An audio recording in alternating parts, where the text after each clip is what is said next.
একটি ছোট্ট বিড়াল তার জীবন দিয়ে ভূতের সাথে লড়াই করে এবং তার মালিকের জীবনকে বাঁচালো। একদিন একটা শুকিয়ে যাওয়া দুর্বল বিড়াল একটা ছোট ছেলের ঘরের সামনে এসে বসে। সে মিয়াও মিয়াও করে কাঁদতে থাকে। তার চোখে ছিল শুধু ক্ষুধা আর অসহায়তা। মিয়াও মিয়াও শুনে ছেলেটা দরজা খুলে দেখলো বিড়ালটির অবস্থা খুব খারাপ। ছেলেটির অনেক বেশি মায়া হয়। সে নিজের খাবার থেকে কিছু এনে বিড়ালটাকে দেয়। বিড়ালটা ক্ষুধার্তভাবে খেতে শুরু করে আর কিছুক্ষণের মধ্যেই তার চোখে আনন্দ ফিরে আসে। সেই দিন থেকে বিড়ালটা আর কোথাও যায় না। রাতে সে ছেলেটার দরজার সামনে বসে থাকে আর ধীরে ধীরে সেখানে ঘুমিয়ে পড়ে। ছেলেটাও অভ্যস্ত হয়ে যায়, মনে মনে ভাবে এই বিড়ালটা যেন আমারই একটা বন্ধু। কিন্তু ছেলেটা জানতো না এই বাড়িতে একটা ভয়ঙ্কর রহস্য লুকিয়ে আছে।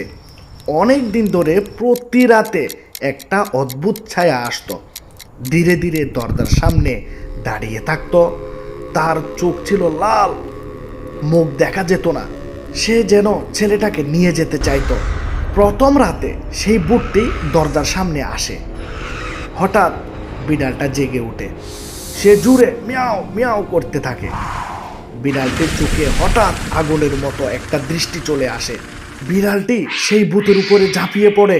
অদ্ভুতভাবে ভূতটি পিছিয়ে যায় আর কিছুক্ষণ পর অদৃশ্য হয়ে যায়।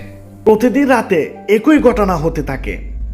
ভূতটা আসে আর বিড়ালটা ভূতটাকে তাড়িয়ে দেয়। ছেলেটা কিছুই বুঝতে পারে না। সে শুধু ভাবে বিড়ালটা কেন রাতে এত অস্থির হয়, এইরকম মিয়াও মিয়াও করে। একদিন রাতে ভূতটা আগের থেকে অনেক শক্তিশালী হয়ে ফিরে আসে।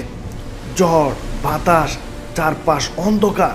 বিড়ালটা আবার দাঁড়িয়ে যায় দরজার সামনে। এবার লড়াই ছিল ভয়ঙ্কর। বিড়ালটা লড়াই করে নিজের সব শক্তি দিয়ে।